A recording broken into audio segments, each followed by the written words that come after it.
जय हिंद दोस्तों, मेरे चैनल स्टडी पीसेस विथ अभ्यर्थी में आप सभी का स्वागत है। तो हमने परीक्षा धाम की बुक MPGK की स्टार्ट की हुई है, तो जिनमें से हमने कुछ टॉपिक्स को कवर कर लिया था। अब हमारे आगे के टॉपिक है जिनको आज हम कवर करेंगे। तो हम क्या कर रहे थे, मध्य प्रदेश के भूगोल में हमने कहाँ तक पढ़ लिया था, पशुधन तक। अब हमारा नेक्स्ट टॉपिक है मध्य प्रदेश के वन संसाधन। ठीक है, तो मुझे उम्मीद है कि आपने पिछले टॉपिक को अच्छे से कवर कर लिया होगा और पढ़ भी लिया होगा और उसकी प्रैक्टिस भी कर ली होगी मैप के साथ साथ। ठीक है, अब हम आज का नेक्स्ट टॉपिक स्टार्ट करते हैं। तो मध्य प्रदेश में वन संसाधन आज का हमारा टॉपिक है। ठीक है, उसके बारे में पढ़ेंगे। तो सबसे पहले हम देखते हैं वनों का वर्गीकरण। तो किस आधार पर वनों का वर्गीकरण किया गया है, तो यहाँ पे 5 आधार पर वनों का वर्गीकरण क्लासिफिकेशन किया गया है। कितने बेसिस पर? 5 बेसिस पर। ठीक है, तो सबसे पहला है हमारा जलवायु के आधार पर, मतलब क्लाइमेट के आधार पर, क्लाइमेट के बेसिस पर। ठीक है, तो उस पर देखेंगे उष्णकटिबंधीय पर्णपाती वन, टॉपिकल। ठीक है, फिर उष्णकटिबंधीय अर्धपर्णपाती वन और उष्णकटिबंधीय शुष्क पर्णपाती वन। ठीक है, प्रशासन के आधार पर आरक्षित, संरक्षित और अवर्गीकृत। प्रजातियों के आधार पर तो सागौन वन, साल वन और बांस वन। प्रादेशिक आधार पर सतपुड़ा मैकल श्रेणी में, विंध्याचल श्रेणी में पन्ना विंध्याचल, मुरैना शिवपुरी पठार। फिर वन विभाग के आधार पर अति सघन, मध्यम सघन और खुला वन। तो हम सबसे पहले पढ़ेंगे जलवायु के आधार पर। मतलब इसमें क्या है कि देखेंगे कि मध्य प्रदेश की जलवायु के कैसी है, उसके आधार पर कहाँ पे कैसी जलवायु पाई जाएगी और उसी के आधार पर उस प्रकार के वन वहाँ पर पाए जाएंगे।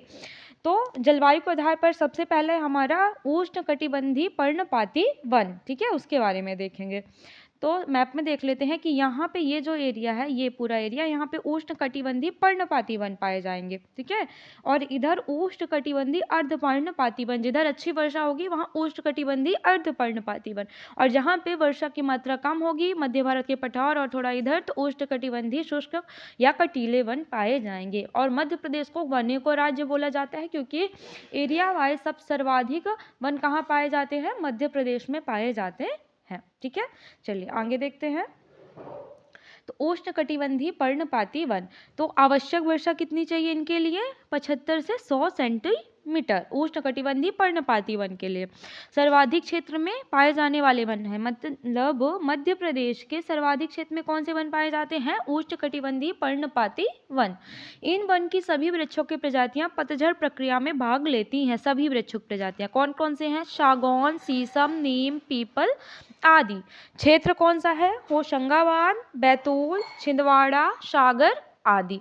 ठीक है, तो देखते हैं जिलों में कौन कौन से जिलों में पाए जाते हैं उष्णकटिबंधीय पर्णपाती वन। तो यहाँ पे नर्मदापुरम हो गया, बैतूल हो गया, छिंदवाड़ा हो गया। ठीक है, इधर सागर हो गया, दमोह हो गया, ये पूरा जो बेसिन है।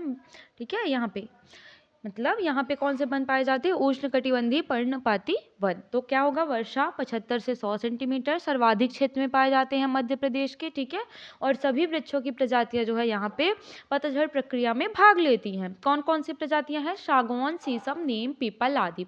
अब मध्य प्रदेश देवारण्य योजना को बढ़ावा देने और उसे रोजगार से जोड़ने के लिए सरकार ने कौन सी देवारण्य योजना बनाई है? मतलब आयुष को बढ़ावा देने के लिए कौन सी योजना चलाई गई है मध्य प्रदेश सरकार द्वारा? देवारण्य योजना। ठीक है, तो इसके लिए क्या किया जाएगा कि आयुष औषधियों के उत्पादन की एक पूरी वैल्यू चेन का विकास किया जाएगा। ठीक है, चलिए नेक्स्ट देखते हैं।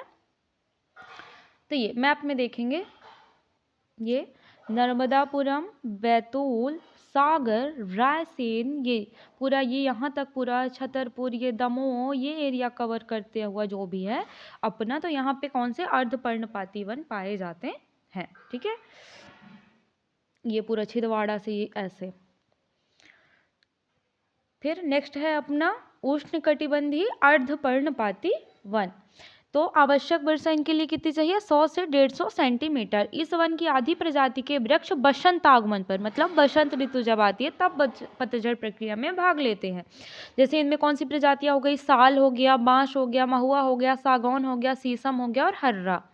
ये कहाँ कहाँ? पूर्वी मध्य प्रदेश, बालाघाट, अनूपपुर, शहडोल आदि। मैप में देखेंगे इसको, तो 100 से 150 सेंटीमीटर वर्षा चाहिए यहाँ के लिए। कौन सा एरिया है ये? पूरा पूर्वी मध्य प्रदेश। जैसे यहाँ पे पूरा, ये पूरा यहाँ पे आएगा शहडोल, अनूपपुर, ठीक है, मंडला, डिंडौरी, उमरिया, बालाघाट, सिवनी, ये पूरा एरिया, ये इधर पूरा ये एरिया किस पे आएगा? उष्णकटिबंधीय अर्धपर्णपाती वन। ठीक है,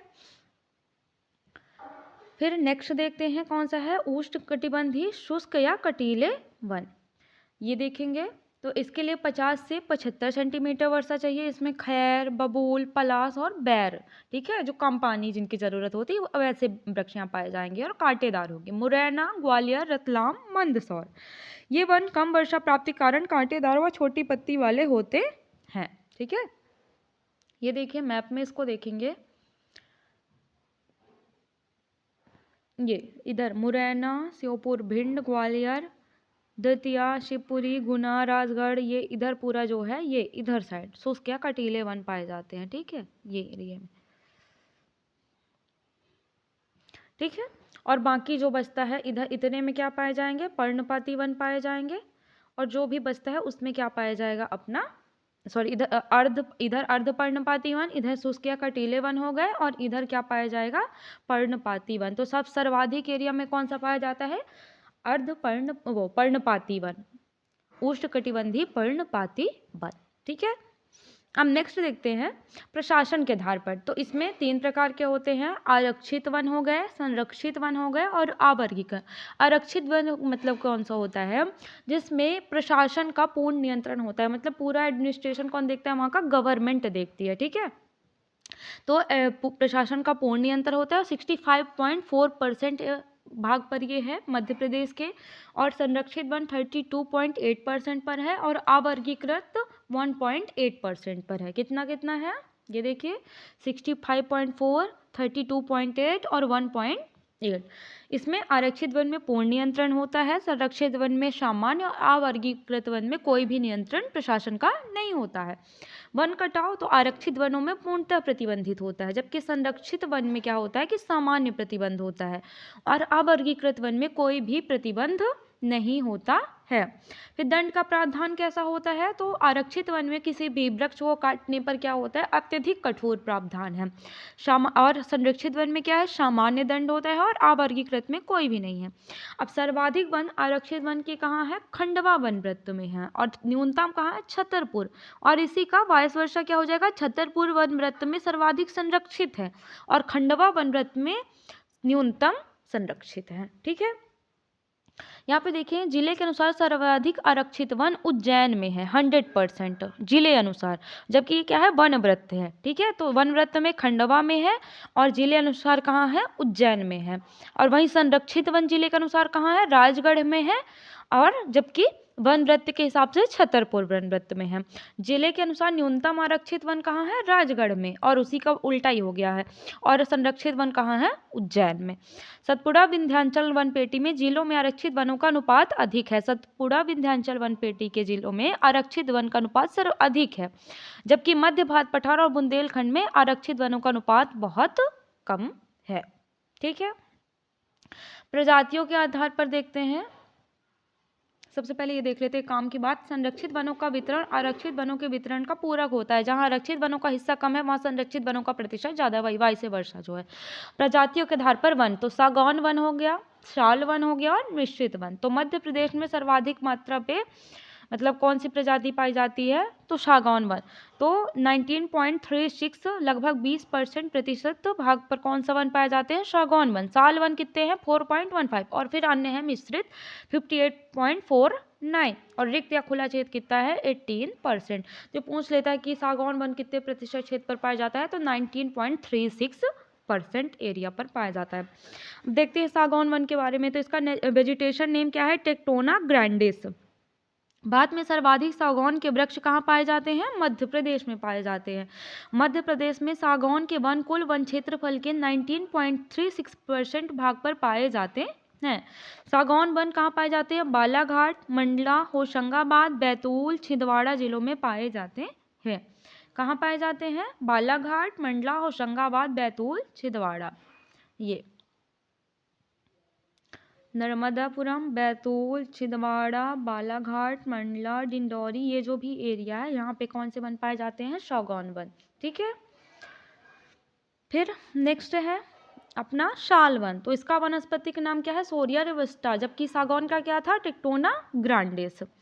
तो सोरिया रोबस्टा है साल का, यह 4.15% भाग पर पाए जाते हैं और पुरानों आंकड़ों में साल वनों का प्रतिशत कितना था? 6, मतलब गिरावट हुई है।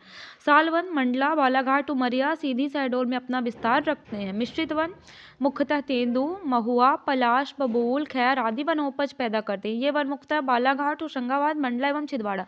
तो यहाँ पे वन क्यों इधर ज़्यादा पाए जाते हैं? क्योंकि पूर्वी मध्य प्रदेश, ये जो ये भी बालाघाट, होशंगाबाद, मंडला, छिंदवाड़ा ये भी है, यहाँ मध्य क्या होता है? सर्वाधिक वर्षा का मात्रा मिलती है यहाँ पे, इसीलिए वन के यहाँ पर ज़्यादा पाए जाते हैं। ठीक है, अब प्रादेशिक आधार पर देखते हैं। तो सतपुड़ा मैकल पठार, सतपुड़ा मैकल बघेलखंड पठार, विंध्याचल श्रेणी, पन्ना विंध्याचल श्रेणी और मुरैना शिवपुरी पठार। तो सतपुड़ा मैकल बघेलखंड पठार देखते हैं। तो वनों के जैसे सर्वाधिक विस्तृत क्षेत्र कौन सा है? यही सतपुड़ा मैकल बघेलखंड पठार। इसका विस्तार नर्मदा सोन घाटियों के दक्षिण में तथा पूर्व में सीधे जिले तक है। सागौन, हर्रा, महुआ, बांस यहाँ पर पाए जाते हैं। विंध्याचल श्रेणी, तो विंध्याचल के आसपास यह वन पेटी नर्मदा सोन घाटियों के उत्तर और मालवा पठार की दक्षिण सीमा पर फैली है। यह वन पेटी रायसेन, सिलवानी और भांडेर पठार क्षेत्र में काफ़ी अधिक चौड़ी है। फिर इसके पूर्वी छोर पर कैमूर के वन स्थित है। कौन कौन से? तेंदुपत्ता, शीशम आदि। पन्ना विंध्याचल श्रेणी में कौन कौन से हैं? तो सागर, दमोह, बीजापुर पहाड़ी और पन्ना तक है इसका विस्तार, और तेंदुपत्ता, शीशम, पीपल आदि। मुरैना शिवपुरी पठार, तो इस पेटी का विस्तार मुरैना, शिवपुरी या चंबल क्षेत्र तक है। अत्यधिक मानवीय व्यवधान के कारण इस पेटी के वन खराब हो गए हैं। यहाँ कटीले वृक्ष सर्वाधिक मिलते हैं, बबूल, पलाश, बैर, खैर आदि। तो इनका जो भी नाम है तो वही प्रादेशिक है। जहाँ पे सतपुड़ा, मैकल, बघेलखंड पठार है वहाँ पे इस प्रकार के वन मिलेंगे। ठीक है, तो इसमें कोई ज़्यादा पढ़ने की जरूरत नहीं है। अब देखते हैं सघनता के आधार पर। तो 3 प्रकार के होते हैं। अल्प वन क्षेत्र, जहाँ पे कम वन क्षेत्र है, मध्यम वन क्षेत्र और सघन वन क्षेत्र। तो सघन वन क्षेत्र इस क्षेत्र में पाया जाएगा जहाँ पे वर्षा की मात्रा सर्वाधिक मिलती है। फिर मध्यम सघन उससे कम वर्षा, और सर्वाधिक कम वर्षा जहाँ पे मिलेगी वहाँ पे क्या मिलेंगे? अल्प वन क्षेत्र मिलेंगे। ठीक है, तो मध्य प्रदेश में वन क्षेत्र के अंतर्गत सबसे ज़्यादा कौन से आते हैं? मध्यम घने जंगल आते हैं। ठीक है, नेक्स्ट देखेंगे, ये थोड़ा सा लिखा हुआ है, इसको भी देख लेते हैं। हैरी जॉर्ज चैंपियन और एसके सेठ के अनुसार मध्य प्रदेश के वनों को निम्नलिखित समूह में रखा गया है। उष्णकटिबंधीय आर्द्र पतझड़ one, tropical humid deciduous forest. ठीक है, बालाघाट, छिंदवाड़ा, सिवनी, जबलपुर, मंडला, शहडोल आदि वन वृत्तों में है। मध्य प्रदेश में दूसरे सर्वाधिक पाए जाने वाले वन है उष्णकटिबंधीय आर्द्र पतझड़ वन, उष्णकटिबंधीय शुष्क पतझड़ one, tropical dry deciduous forest, Betul, Hoshangabad, Khandwa, Ujjain, Rewa आदि वन वृत्तों में सर्वाधिक पाए जाने वाले यही है। कटीले वन चंबल घाटी क्षेत्र में, यहाँ वृक्ष कम तथा झाड़ियाँ अधिक होती हैं। और उपाद्र पहाड़ी वन पचमढ़ी क्षेत्र, जहाँ पे पहाड़ियाँ होंगी, सीमित क्षेत्र में पाए जाने वाले वन है। वन विभाग के आधार पर 3 प्रकार के हो गए, अतिसघन, मध्यम सघन और खुला वन। तो अतिसघन वन ऐसे वन जहाँ पेड़ कैनोपी का घनत्व 70% हो, उन्हें अतिसघन वन कहते हैं। जहाँ पर मतलब पेड़ 70% घनत्व होता है, डेंसिटी होती है, वहाँ अतिसघन वन होते हैं। कुल वन क्षेत्र में 6676 वर्ग किलोमीटर मतलब 2.17% पर अति सघन वन पाए जाते हैं। मध्यम सघन वन ऐसे वन जहाँ पेड़ कैनोपी का घनत्व 40 to 70% के मध्य, उन्हें मध्यम सघन वन कहते हैं। ये कितने क्षेत्र पर पाए जाते हैं? 11.14% एरिया पर, 34,341 वर्ग किलोमीटर में। और खुला वन जहाँ पर पेड़ कैनोपी का घनत्व कितना हो? 10% हो। ये कितने परसेंट क्षेत्र पर? 36,465 मतलब 11.83%, और एरिया वाइज 36,465 वर्ग किलोमीटर। तो 10% से कम कैनोपी घनत्व वाले पेड़ पौधों को झाड़ियों के अंतर्गत रखा जाता है। ठीक है, अब ये भारतीय सर्वेक्षण वन सर्वेक्षण रिपोर्ट 2019 के अनुसार दिया हुआ है, तो कोई नहीं, हम नई रिपोर्ट आ गई तो उसको हम करंट अफेयर्स में कवर करेंगे। ठीक है, अपडेटेड नहीं है। नेक्स्ट देखते हैं प्रमुख वन उत्पाद। तो सागौन हो गया, ठीक है। तो सर्वाधिक क्षेत्र में यही पाया जाता है 19.36% पर। ठीक है। बोरी घाटी हरदा होशंगाबाद में सर्वाधिक सघनता पाई जाती है सागौन वृक्षों की। ठीक है। तो सागौन सर्वाधिक क्षेत्र में पाए जाते हैं मध्य प्रदेश के 19.36%, लगभग 20% पर। और बोरी घाटी हरदा और होशंगाबाद या नर्मदापुरम में सर्वाधिक सघनता इनकी पाई जाती है। दूसरे कौन से पाए जाते हैं मध्य प्रदेश में? शाल पाए जाते हैं, और ये पूर्वी मध्य प्रदेश में सर्वाधिक पाए जाते हैं। फिर बांस है। इंदौर जिले के नौलखा में मध्य प्रदेश का प्रथम सरकारी बांस शोरूम स्थापित किया गया है। तो शोरूम कहाँ स्थापित किया गया है? इंदौर जिले के नौलखा में। सर्वाधिक बांस कहाँ पाए जाते हैं? बालाघाट जिले में। और प्रजाति बालकोवा सतना उमरिया में पाई जाती है। मतलब बांस की एक प्रजाति है बालकोवा, जो कहाँ पाई जाती है? सतना और उमरिया में। बांस ट्रीटमेंट प्लांट कहाँ बनाया गया है? सतना में बनाया गया है। और मध्य प्रदेश राज्य बांस मिशन का गठन 3 जुलाई 2013 को किया गया था, और बोर्ड इसी के लिए कब बनाया गया था? 15 जुलाई 2013। तो 3 जुलाई 2013 को मिशन बनाया गया, मध्य प्रदेश राज्य बांस मिशन, और 15 जुलाई 2013 को मध्य प्रदेश बांस शिल्प विकास बोर्ड का गठन किया गया। और प्रथम बांस शोरूम सरकारी कहाँ खोला गया है? इंदौर के नौलखा में। और बांस ट्रीटमेंट प्लांट कहाँ है? सतना में। ठीक है। नेक्स्ट देखते हैं तेंदुपत्ता। तो मध्य प्रदेश को तेंदुपत्ता राज्य बोला जाता है ना? क्यों बोला जाता है? क्योंकि यहाँ पे तेंदुपत्ता के उत्पादन में मध्य प्रदेश का भारत में पहला स्थान है। उपयोग किस में होता है इसका? बीड़ी उद्योग में किया जाता है। सागर, जबलपुर, उमरिया में ये सर्वाधिक पाए जाते हैं। तेंदुपत्ता का वेजिटेटिव नेम क्या है? डायोस्पायरोस मेलानॉक्सिलॉन। ठीक है। डायोस्पायरोस मेलानॉक्सिलॉन। मध्य प्रदेश में तेंदुपत्ता का वार्षिक उत्पादन 25 लाख मानक बोरा है, जो देश के कुल तेंदुपत्ता उत्पादन का 25% है। मध्य प्रदेश के तेंदुपत्ता के एक मानक बोरे में 50 पत्तों के 1000 बंडल अर्थात कुल 50,000 पत्ते भरे जाते हैं। ठीक है, याद रखिएगा, ये कहीं क्वेश्चन पूछा गया है, मुझे याद नहीं रहा किस एग्जाम में पूछा गया, पर एमपी किसी एग्जाम में पूछा गया था। लाख कीट सर्वाधिक बेर, पलास, कुसुम के वृक्षों पर पाया जाता है। लाख कीट का नाम लेसिफर लक्का है। उमरिया में लाख का सरकारी कारखाना है। तो बांस का सरकारी शोरूम कहाँ है? इंदौर के नौलखा में। और लाख का सरकारी कारखाना कहाँ है? उमरिया में। लाख का उपयोग किस में किया जाता है? चूड़ी उद्योग में किया जाता है। फिर खैर वृक्ष कहाँ पाए जाते हैं? शिवपुरिया, मुरैना, बानमैर, मुरैना में कत्था बनाने का कारखाना है। ठीक है। यहाँ पे फैक्ट लिखा है कि मध्य प्रदेश में लाख कीट संरक्षण केंद्र की स्थापना राज्य वन अनुसंधान संस्थान जबलपुर में की गई है। तो लाख कीट संरक्षण केंद्र कहाँ है? जबलपुर राज्य वन अनुसंधान जबलपुर में है। फिर हर्रा, ठीक है, तो हर्रा कहाँ पाया जाता है? तो छिंदवाड़ा और मंडला क्षेत्रफल में पाए जाते हैं। त्रिफला में कौन कौन सा आता है? हर्रा, बहेड़ा और आंवला, जिसका उपयोग बड़े पैमाने पर आयुर्वेदिक औषधि में किया जाता है। हर्रा का वानस्पतिक नाम क्या है? टोमेनालिया चेबुला। महुआ, इसका वनस्पतिक नाम मधुका लिगोफेलिया है। मध्य प्रदेश के बालाघाट, छिंदवाड़ा, होशंगाबाद जिलों में पाए जाते हैं। इसका उपयोग कच्ची शराब, गपई और औषधि बनाने में किया जाता है। तो गपई बनाने में किसका उपयोग किया जाता है? महुआ का। हाल ही में मध्य प्रदेश सरकार ने महुआ से बनी शराब को हेरिटेज शराब का दर्जा दिया है। ठीक है। फिर है गोंद। तो बबूल, अचार, कुसुम आदि से प्राप्त की जाती है गोंद। ठीक है। और क्षेत्र छिंदवाड़ा, बालाघाट, झाबुआ, शिवपुरी। समानतः मध्य प्रदेश में 2 प्रकार की गोंद पाई जाती है। ठीक है, अरेबिक गोंद और कुल्लू गोंद। तो अरेबिक गोंद जो है वो खाने योग्य होती है और मिठाई में उपयोग की जाती है। और कुल्लू गोंद क्या है? जो बेकरी उद्योग में केक व पेस्ट्री बनाने में उपयोग की जाती है। ठीक है। फिर है भिलाला या भिलमा। तो भिलाला का उपयोग शाही या इंक बनाने में किया जाता है। भिलाला से शाही बनाने का कारखाना कहाँ स्थित है? छिंदवाड़ा में स्थित है। रेशम, मध्य प्रदेश में मलबरी, मंडला में पाया जाता है। टसर, बैतूल में, और ईरी, सिवनी में पाए जाने वाली रेशम की प्रजातियां। तो मलबरी मंडला में, माँ से मंडला। ठीक है।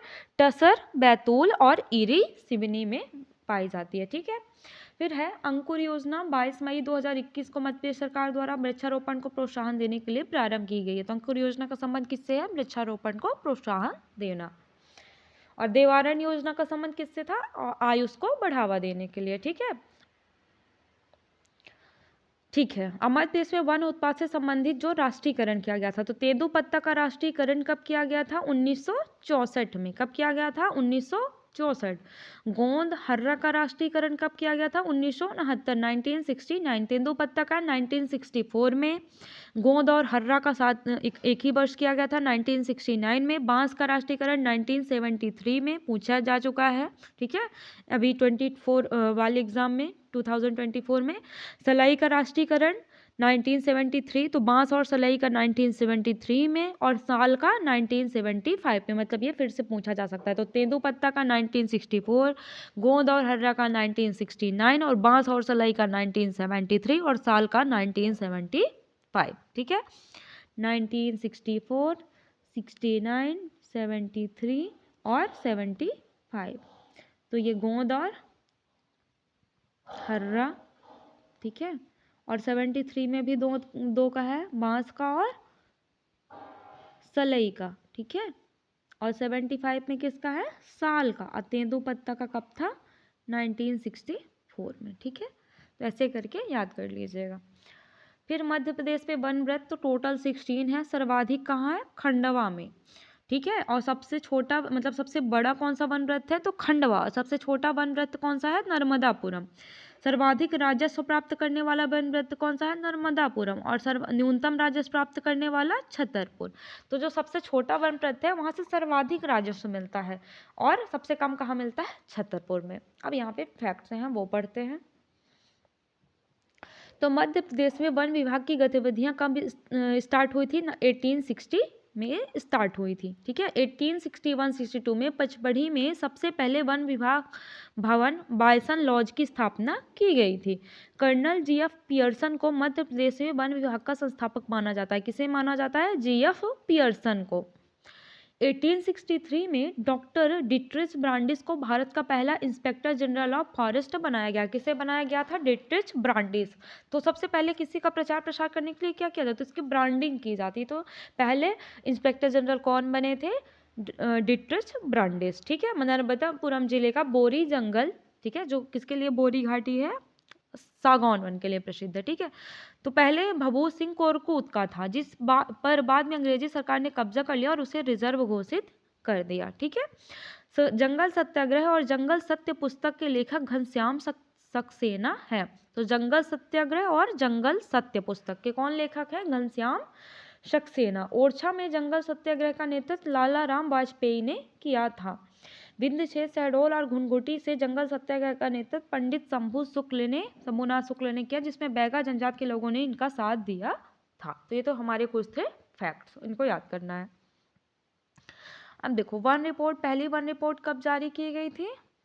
1987 में, ठीक है। और यह प्रति 2 वर्ष के अंतराल में जारी की जाती है। और 2021 वाली जो थी वो 17वीं वन रिपोर्ट थी। अभी नई 18वीं भी जारी की जा चुकी है, ठीक है। तो अब उसके बारे में देखेंगे डेटा, उसको हम अपडेट करेंगे करंट अफेयर से। अभी यहाँ पे छोड़ते हैं, ठीक है, क्योंकि यहाँ पे पुराना डाटा दिया हुआ है। राज्य के प्रमुख वन संस्थान व केंद्र। तो भारतीय वन प्रबंधन संस्थान कहाँ है? भोपाल। 1982 में स्थापना की गई थी। भारतीय वन प्रबंधन संस्थान कहाँ है? भोपाल में। इंडियन फॉरेस्ट मैनेजमेंट इंस्टीट्यूशन कहाँ है? भोपाल में। इसकी स्थापना 1982 में की गई थी। संजीवनी संस्थान भी कहाँ है? भोपाल में। वन विकास निगम की स्थापना भी कहाँ की गई है? भोपाल में, 1975 में। मध्य प्रदेश इको पर्यटन विकास बोर्ड, इकोलॉजी पर्यटन विकास बोर्ड की स्थापना भोपाल में 12 जुलाई 2005 को की गई थी। कब की गई थी? 12 जुलाई 2005।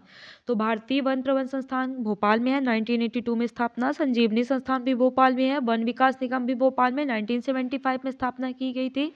मध्य प्रदेश इको पर्यटन विकास बोर्ड की स्थापना भोपाल में 12 जुलाई 2005 को की गई थी। राज्य वन अनुसंधान संस्थान जबलपुर में है, ठीक है, और जिसकी स्थापना 27 जून 1963 में की गई थी। तो राज्य वन अनुसंधान संस्थान जबलपुर में। और यहीं पे लाख कीट संरक्षण केंद्र की भी स्थापना की गई है। उष्ण कटिबंधीय वन संस्थान भी कहाँ है? जबलपुर में है, और इसकी स्थापना 1988 में की गई थी। जड़ी बूटी बैंक पचमढ़ी में। जैव विविधता प्रशिक्षण केंद्र ताला उमरिया। तो पचमढ़ी क्या पर्यटन स्थल है, ठीक है। वन भवन भोपाल में है। मध्य प्रदेश राज्य लघु वनोपज सहकारी संघ 1984 में स्थापना की गई थी, ठीक है। मध्य प्रदेश राज्य लघु वनोपज सहकारी संघ 1984। फिर ये देखते हैं वन व्रत कितने टोटल 16 है, वन मंडल 63, ये पूरा याद करने की जरूरत नहीं है, वन व्रत बस पढ़ लीजिएगा। पहली वन नीति मध्य प्रदेश की कब लागू की गई थी? तो 1952 में। और नई वन नीति कब स्टार्ट की गई है? 2005 में। तो पहली वन नीति 1952 में और नई कौन सी है? 2005 में। पंचवन योजना 1976-77 में स्टार्ट की गई थी। इसके तहत प्रत्येक जिले में 33% वृक्षारोपण का लक्ष्य रखा गया है। एकलव्य शिक्षा विकास योजना, तो ये तेंदुपत्ता संग्रहणकर्ता के जो बच्चे उनकी शिक्षा से संबंधित है। चरण पादुका योजना 2018 में स्टार्ट की गई है, तेंदुपत्ता संग्रहणकर्ता से संबंधित है। ठीक है। बशामन मामा वन संरक्षण पुरस्कार योजना वृक्षारोपण को प्रोत्साहित करने के लिए दिया जाता है। ये वन प्रहरी पुरस्कार अग्निरोधक कार्य करने के लिए दिया जाता है। अमृता देवी बिश्नोई पुरस्कार वन्य जीव संरक्षण के लिए दिया जाता है। 11 सितंबर को राष्ट्रीय वन शहीद दिवस मनाया जाता है। कब मनाया जाता है? 11 सितंबर को। मध्य प्रदेश का सबसे बड़ा चंदन का जंगल कहाँ? सीहोर इछावर में। इछावर सीहोर में क्या है? मध्य प्रदेश का सबसे बड़ा चंदन का जंगल है। ठीक है, तो ये थे फैक्ट। तो हमारा वन कंप्लीट हो चुका है। अब हमारा नेक्स्ट टॉपिक है मध्य प्रदेश में राष्ट्रीय उद्यान व वन्य जीव अभ्यारण्य, नेशनल पार्क एवं वाइल्ड लाइफ सेंचुरीज। तो पहले देखते हैं कि नेशनल पार्क और वाइल्ड लाइफ सेंचुरीज में अंतर क्या है। तो देखो, राष्ट्रीय उद्यान में मानवीय क्रियाकलापों पर क्या होता है? प्रतिबंध, मतलब ह्यूमन एक्टिविटी वहाँ पे अलाउ नहीं होती है। जबकि वन्य जीव अभ्यारण्य में, वाइल्ड लाइफ सेंचुरी में क्या होता है कि ह्यूमन एक्टिविटी की अनुमति होती है। ठीक है। यहाँ पशु चराई पर पूर्णतः प्रतिबंध होता है, मतलब आप वहाँ पे पशु चारण नहीं कर सकते हैं। जबकि वन्य जीव अभ्यारण्य में प्रतिबंध नहीं होता। सामान्यतः आरक्षित वनों में बनाए जाते हैं नेशनल पार्क, और जबकि ये कहाँ बनाए जाते हैं? संरक्षित वनों में। ठीक है। अब देखते हैं कि मध्य प्रदेश में वर्तमान में 11 राष्ट्रीय उद्यान हैं। इन राष्ट्रीय उद्यानों को 2 भागों में बांटा जा सकता है। एक प्रोजेक्ट टाइगर में जो शामिल है, और अन्य जो है जो प्रोजेक्ट टाइगर में शामिल नहीं है। तो कान्हा किसली, पेंच, बांधवगढ़, पन्ना, सतपुड़ा, संजय डोबरी और वीरांगना दुर्गावती। तो कितने हो गए? 7 किस में शामिल है? प्रोजेक्ट टाइगर में शामिल है। और अन्य प्रोजेक्ट टाइगर, तो ये क्वेश्चन आ सकता है कि मध्य प्रदेश के कितने राष्ट्रीय उद्यान प्रोजेक्ट टाइगर में शामिल हैं? तो कितने हैं? 7 में। ठीक है। प्रोजेक्ट टाइगर कार्यक्रम की स्टार्ट कब किया गया था? तो 1973 में भारत सरकार ने किया था, और मध्य प्रदेश सरकार ने 1974 में कान्हा किसली राष्ट्रीय उद्यान से किया था, जबकि भारत सरकार ने जिम कॉर्बेट राष्ट्रीय उद्यान से शुरू किया था। ठीक है। मध्य प्रदेश में बाघों की सर्वाधिक संख्या के होने के कारण इसे टाइगर स्टेट कहा जाता है। तो इसकी शुरुआत 1973 में भारत सरकार ने की थी, और 1974 में किसने की थी? मध्य प्रदेश सरकार ने की थी। अब बाघ रिपोर्ट 2022 दिया हुआ है यहाँ पे। तो कुल संख्या कितनी है? 785 है, 785। तो मध्य प्रदेश में सर्वाधिक बाघ कौन से उसमें पाए जाते हैं राष्ट्रीय उद्यान में या टाइगर रिजर्व में? तो बांधवगढ़ राष्ट्रीय उद्यान या टाइगर रिजर्व में पाए जाते हैं। अब पढ़ते हैं कान्हा किसली राष्ट्रीय उद्यान। तो ये है कहाँ? मंडला बालाघाट में है। कहाँ है? मंडला और बालाघाट। तो ये मध्य प्रदेश का पहला राष्ट्रीय उद्यान है। ठीक है। क्षेत्रफल की दृष्टि से मध्य प्रदेश का सबसे बड़ा राष्ट्रीय उद्यान भी है। तो कान्हा किसली राष्ट्रीय उद्यान कहाँ है? मंडला बालाघाट में है। ठीक है। और यह मध्य प्रदेश का सबसे बड़ा राष्ट्रीय उद्यान भी है और सबसे पहला भी है। ठीक है। इसको कितनी एरिया में है? 940 वर्ग किलोमीटर में फैला हुआ है। इसको क्या है? 1933 में वन्य जीव अभ्यारण्य, वाइल्ड लाइफ सेंचुरी घोषित किया गया था, और 1955 में क्या? राष्ट्रीय उद्यान, नेशनल पार्क बनाया गया, और 1974 में इस उद्यान को क्या कर दिया गया है? प्रोजेक्ट टाइगर भी शामिल कर लिया गया है। तो जिस साल से स्टार्ट हो गई है एमपी में, उसी साल इसमें क्या हुआ है? प्रोजेक्ट टाइगर, क्योंकि इसी से स्टार्ट हुआ है। और यहाँ से कौन कौन सी नदियाँ प्रवाहित होती हैं? तो बंजर, हालो और सुपर नदियाँ। कौन कौन सी नदियाँ प्रवाहित होती हैं कान्हा राष्ट्रीय उद्यान से? तो बंजर, हालो और सुपर्ण।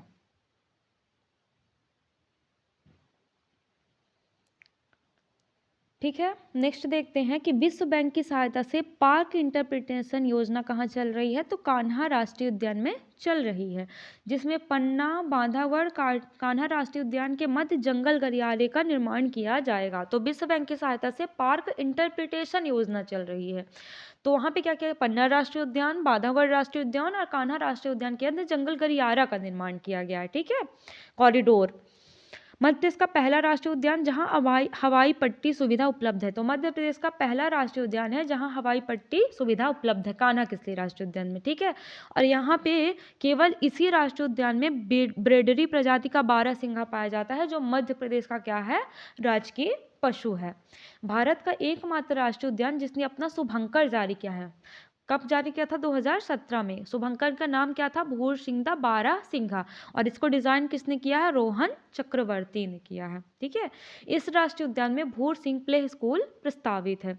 तेलंगाना की संस्था लैकॉन्स की 2019 के अनुसार कान्हा किसली के बाघों के शरीर में मेटाबोलाइट्स नामक केमिकल पाया गया है, जिसके कारण बाघ अत्यधिक तनाव में रहते हैं। ठीक है, तो एक बार इसको रिवाइज करते हैं, कान्हा राष्ट्रीय उद्यान। ठीक है, इसको मैप से देखते हैं, ये रहा मैप, ये देखिए। तो मंडला और बालाघाट की सीमा में स्थित है। ठीक है, और यहाँ इसको क्या किया गया था, यह मध्य प्रदेश का पहला राष्ट्रीय उद्यान है और सबसे बड़ा 940 किलोमीटर स्क्वायर एरिया में फैला हुआ है। ठीक है, 1933 में वाइल्ड लाइफ सेंचुरी बनाया गया। ठीक है, 1955 में इसको नेशनल पार्क, ठीक है, नेशनल पार्क, और 1974 में टाइगर प्रोजेक्ट भी शामिल कर लिया गया है। ठीक है, यहाँ पे कौन कौन सी नदियाँ हैं, तो बंजर, हॉलो और सुपर्ण। यहाँ पे विश्व बैंक की हेल्प से पार्क इंटरप्रिटेशन योजना भी चलाई जा रही है। ठीक है, तो जिसके द्वारा क्या किया जाएगा कि पन्ना राष्ट्रीय उद्यान और बांधवगढ़ राष्ट्रीय उद्यान और कान्हा किसली राष्ट्रीय उद्यान के मध्य क्या किया जाएगा, जंगल गलियारे का निर्माण किया जाएगा। ये रहा यहाँ पे पन्ना राष्ट्रीय उद्यान और बांधवगढ़ उमरिया, तो इनके बीच क्या किया जाएगा, जंगल गलियारे का निर्माण किया जाएगा। ठीक है, और क्या है, यहाँ पे क्या है, हवाई पट्टी की सुविधा है। ठीक है, मध्य प्रदेश का भारत का एकमात्र राष्ट्रीय उद्यान है, और यहाँ पे क्या केवल एकमात्र ही राष्ट्रीय उद्यान है जहाँ पर ब्रेडरी प्रजाति का क्या पाया जाता है, 12 सिंघा पाया जाता है। ठीक है, कान्हा किसली में। और यहाँ ये एकमात्र भारत का एकमात्र है जहाँ जिसने क्या किया है, अपना शुभंकर जारी किया, और शुभंकर का नाम क्या है, भूरसिंघा 12 सिंघा, जिसको डिजाइन किसने किया है, रोहन चक्रवर्ती ने। और यहाँ पे भूर सिंह प्ले स्कूल भी प्रस्तावित है, और तेलंगाना की एक संस्था है लैकोस ने, उसने बोला कि मेटाबोलाइट्स करके केमिकल पाया जाता है यहाँ के बाघों में, जिसके कारण वो क्या रहते हैं, ज़्यादा डिप्रेशन में रहते हैं। ठीक है, तो ये कंप्लीट हो गया, ऐसे मैप में डिनोट करके आप याद करिएगा। तो सारे फैक्ट लगभग कंप्लीट हो गए, वहाँ से रिवाइज हो गए। अब नेक्स्ट देखते हैं कौन सा है, माधव राष्ट्रीय उद्यान। ये कहाँ है, शिवपुरी में। इसको 1958 में राष्ट्रीय उद्यान का दर्जा दिया गया है, और इसी राष्ट्रीय उद्यान में NH46 राजमार्ग पर स्थित है। तो यह राष्ट्रीय उद्यान कौन से है, नेशनल हाईवे 46 पर स्थित है।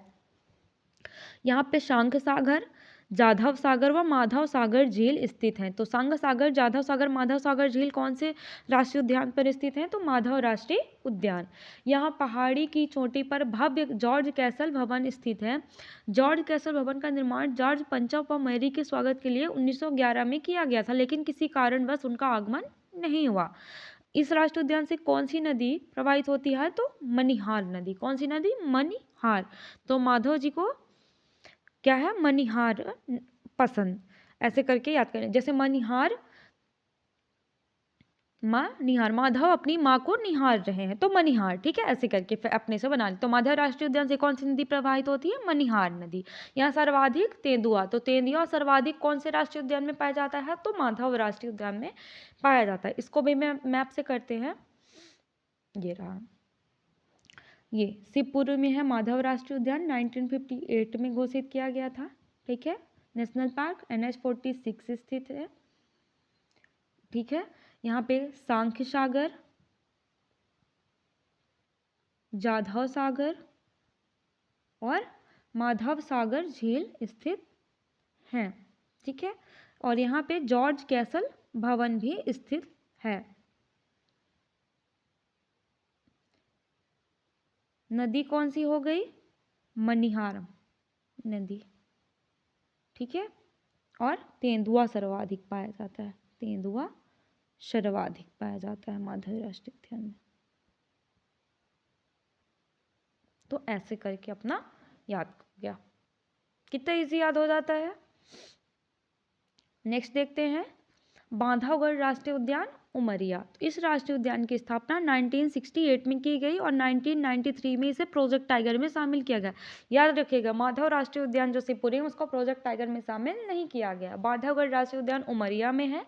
1968 में इसको राष्ट्रीय उद्यान घोषित किया गया था और 1993 में प्रोजेक्ट टाइगर में इसको क्या किया गया है? शामिल किया गया है। इस राष्ट्रीय उद्यान की ऐतिहासिकता कहाँ वर्णन है? शिव पुराण में वर्णित है। तो शिव पुराण में कौन से राष्ट्रीय उद्यान का वर्णन है? तो बांधवगढ़ राष्ट्रीय उद्यान उमरिया। कौन सा राष्ट्रीय उद्यान 32 पहाड़ियों से घिरा हुआ है? तो बांधवगढ़ राष्ट्रीय उद्यान जो उमरिया में है वो 32 पहाड़ियों से घिरा राष्ट्रीय उद्यान है। बघेल राजाओं की शिकार स्थली रहा है, ठीक है, बांधवगढ़ राष्ट्रीय उद्यान। सर्वाधिक बाघ इसी राष्ट्रीय उद्यान में पाए जाते हैं, ठीक है, 162, ठीक है। बाघों का अधिक घनत्व होने के कारण इसकी तुलना रणथंभौर राष्ट्रीय उद्यान जो राजस्थान में है की जाती है। तो बाघों का सर्वाधिक घनत्व यही है, सर्वाधिक बाघ भी यहीं पाए जाते हैं और सर्वाधिक घनत्व भी यही है। इस राष्ट्रीय उद्यान से कौन सी नदी प्रवाहित होती है? तो चरण गंगा, ठीक है। तो क्या करती है? बांधवगढ़ राष्ट्रीय उद्यान है कहाँ? उमरिया में, ठीक है। शिव पुराण में वर्णित है, कहाँ? शिव पुराण में वर्णित है। और नदी कौन सी हो गई? चरण गंगा। तो गंगा नदी कहाँ से? शिव भगवान के जटाओं से निकलती है ना, सिर से, तो इसीलिए क्या हो गई? चरण गंगा। यहाँ जंगली भैंसों का संरक्षण भी होता है। तो जंगली भैंसों का संरक्षण किस राष्ट्रीय उद्यान में होता है? तो बांधवगढ़ राष्ट्रीय उद्यान उमरिया में। इसी राष्ट्रीय उद्यान में संस्कृत अभिलेख स्थित है। तो इस एकमात्र राष्ट्रीय उद्यान है जहाँ पर संस्कृत अभिलेख स्थित है। इस राष्ट्रीय उद्यान में बांस की सर्वाधिक प्रजातियां पाई जाती हैं। तो बांस की सर्वाधिक प्रजातियां कहाँ पाई जाती हैं? बांधवगढ़ राष्ट्रीय उद्यान उमरिया में, ठीक है। इसको भी मैप से एक बार कर लेते हैं रिवाइज। ये रहा उमरिया में बांधवगढ़ राष्ट्रीय उद्यान, 1968 में राष्ट्रीय उद्यान और 1993 में प्रोजेक्ट टाइगर में शामिल है। शिव पुराण में वर्णन, ठीक है, चरण गंगा नदी, ठीक है। फिर क्या है? 32 पहाड़ियों से घिरा है, सर्वाधिक बाघ और घनत्व भी सब सर्वाधिक है, जिसके कारण इसकी तुलना रणथंभौर राष्ट्रीय उद्यान से की जाती है, ठीक है। फिर जंगली भैंसों का संरक्षण,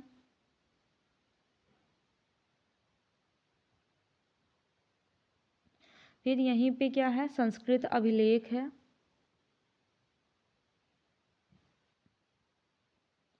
और बघेल राजाओं की ये क्या रही है? शिकार स्थली,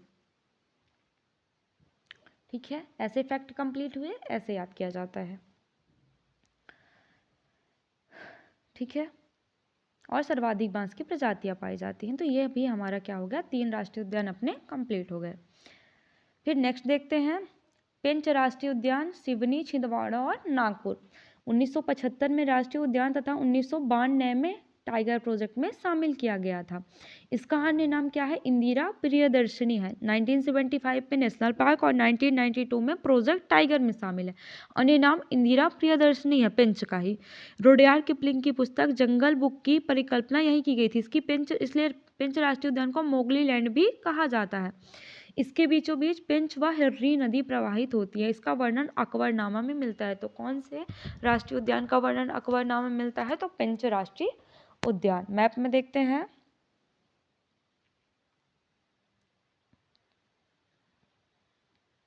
ये सिवनी, छिंदवाड़ा और नागपुर यहाँ पे है, ठीक है। 1975 में नेशनल पार्क और 1992 में प्रोजेक्ट टाइगर में शामिल किया गया है, ठीक है। कौन सी नदी? पेंच व हिर्री नदी। अन्य नाम क्या है इसका? इंदिरा प्रियदर्शनी, इसी का है पेंच राष्ट्रीय उद्यान का, ठीक है, इंदिरा प्रियदर्शनी।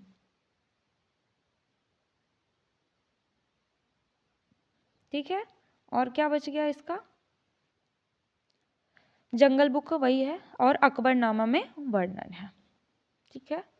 अब वन विहार राष्ट्रीय उद्यान भोपाल में है। वन विहार राष्ट्रीय उद्यान भोपाल 1979 में राष्ट्रीय उद्यान बनाया गया था। ये प्रोजेक्ट टाइगर में शामिल नहीं है। नगरीय क्षेत्र के बीचों बीच एकमात्र राष्ट्रीय उद्यान है। एकमात्र राष्ट्रीय उद्यान है जो कहाँ है? नगरीय क्षेत्र के बीचों बीच है। 1979 में इसकी स्थापना की गई थी।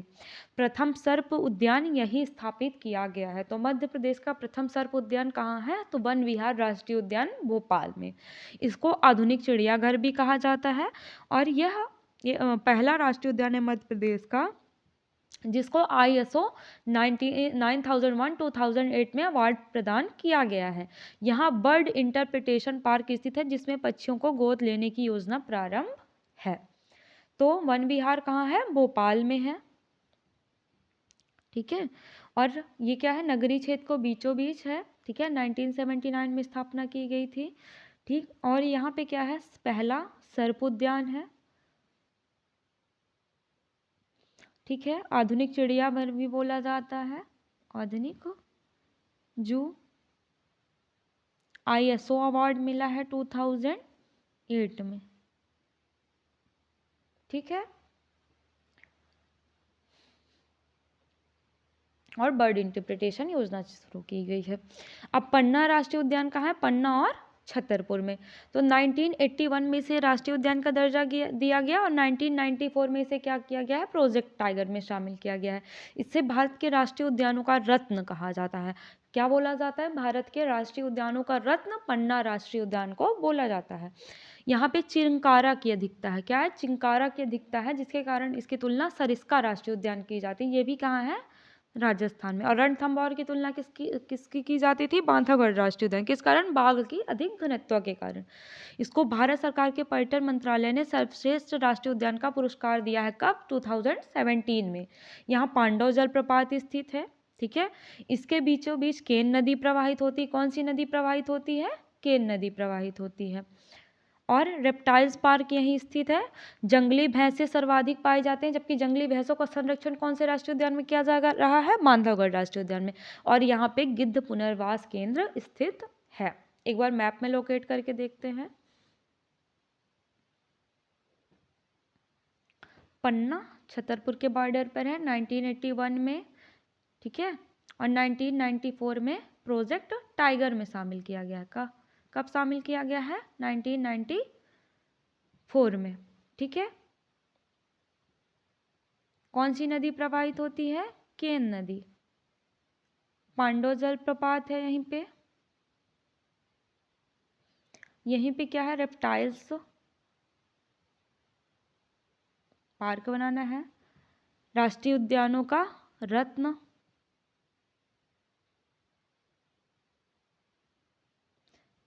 और 2017 में सर्वश्रेष्ठ राष्ट्रीय उद्यान का दर्जा प्राप्त हुआ है। और यहाँ पे गिद्ध पुनर्वास केंद्र भी है। और जंगली भैंसों की सर्वाधिक अधिकता के कारण सरिस्का राष्ट्रीय उद्यान से इसकी क्या की जाती है? तुलना की जाती है। ठीक है। कंप्लीट हुआ ये। अब नेक्स्ट देखते हैं सतपुड़ा राष्ट्रीय उद्यान कहाँ है? पचमढ़ी। पचमढ़ी कौन से जिले में आता है? नर्मदापुरम जिले में आता है।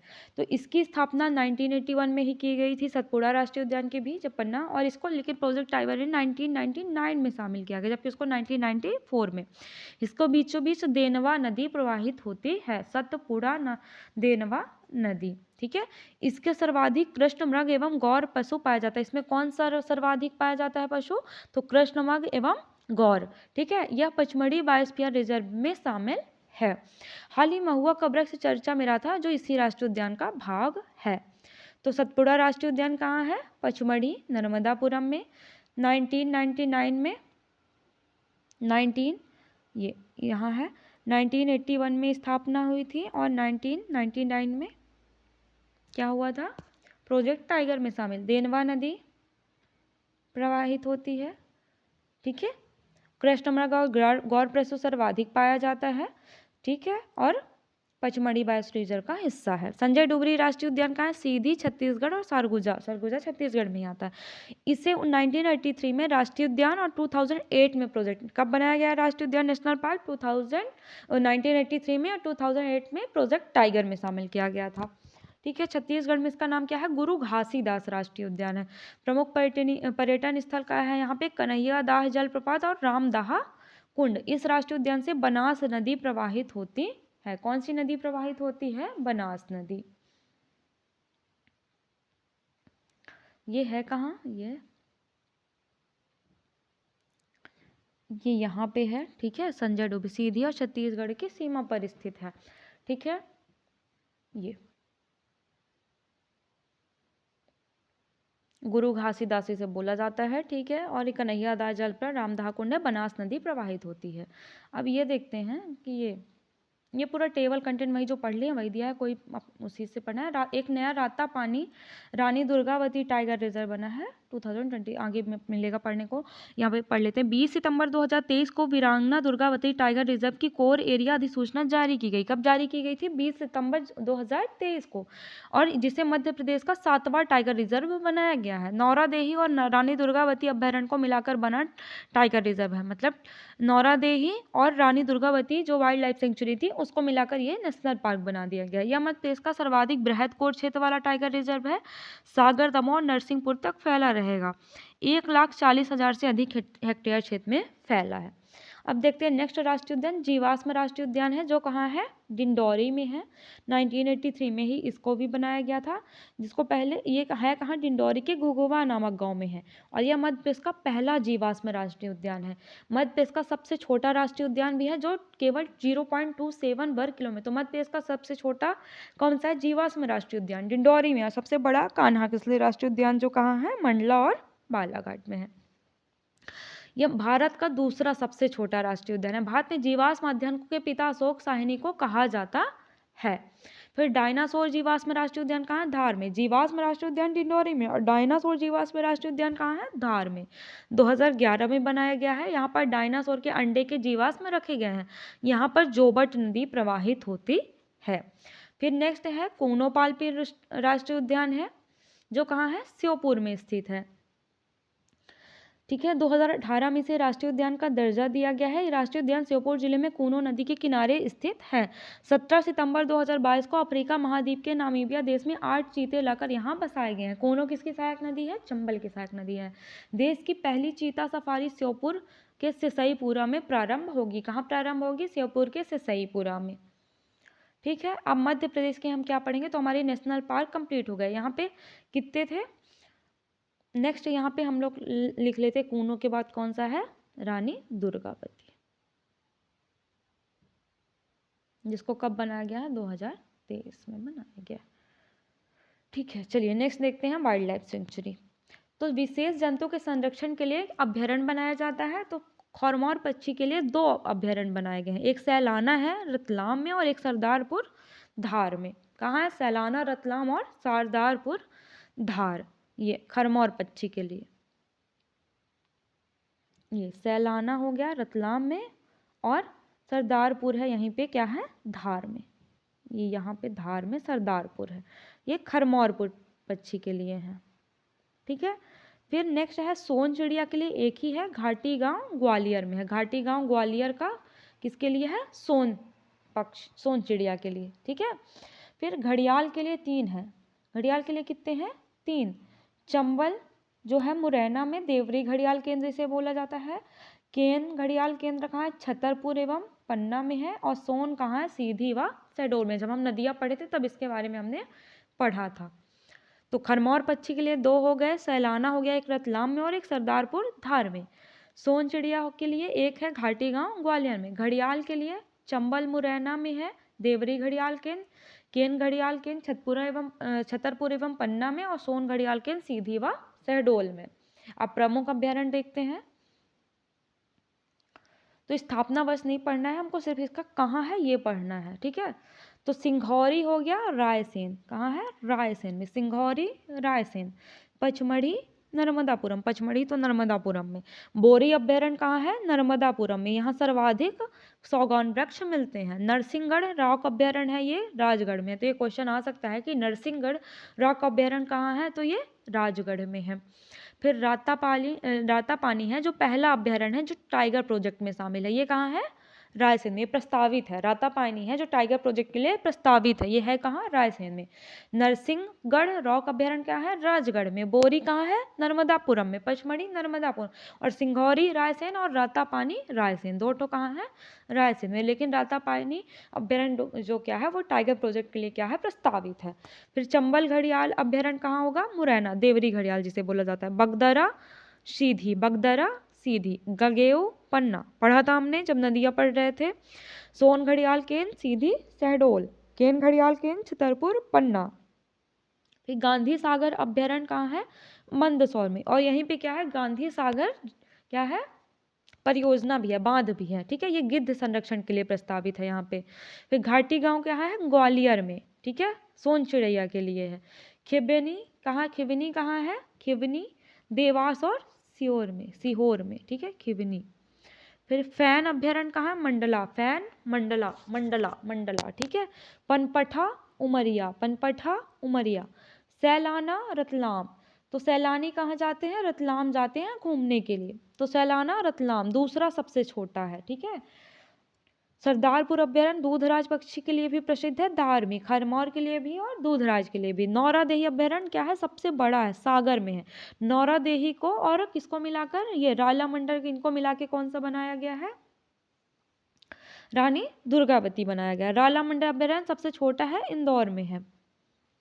रातापानी को मिला के। ओरछा अभ्यारण्य कहाँ है? निवाड़ी में। वीरांगनी दुर्गावती टाइगर रिजर्व में शामिल है, दमोह में है। कामधेनु गौ अभ्यारण्य आगरमालवा में। आगरमालवा में क्या है? गाय के लिए भी वो खोला गया, केंद्र खोला गया है। कट्ठीवाड़ा अभ्यारण्य कहाँ है? अलीराजपुर में। और कर्माझिरी अभ्यारण्य कहाँ है? सिवनी में, ठीक है। तो ये हमको क्या करना है? मैप में आप लोकेट कर लीजिएगा तो आपको आसानी से याद हो जाएगा। और ये जो है कुछ नए प्रस्तावित किए गए हैं, जैसे महात्मा गांधी अभ्यारण्य बुरहानपुर में, अहिल्याबाई होलकर इंदौर में, तो इंदौर में ही वो उनका है। माधवराव सिंधिया श्योपुर, तो इनका ग्वालियर वाले एरिया में, तो श्योपुर में। सरदार वल्लभ भाई पटेल अभ्यारण्य सीहोर। इंदिरा गांधी अभ्यारण्य नरसिंहपुर। राजा दलपत साय मंडला, क्योंकि यहाँ पे गोंड शासक था, मंडला गोंड शासकों की राजधानी थी और दलपत साय गोंड शासक ही थे। जमुना देवी धार, राजेंद्र प्रसाद हरदा, ओमकारेश्वर खंडवा, ठीक है। यहाँ पे परियोजना भी है। राघवगढ़ गुना, भीमराव अंबेडकर सागर में। तो ये प्रस्तावित है 11। अब बायोस्फीयर रिजर्व देखते हैं मध्य प्रदेश के कितने हैं? 3 है, पचमढ़ी, अमरकंटक अचानकमार और पन्ना।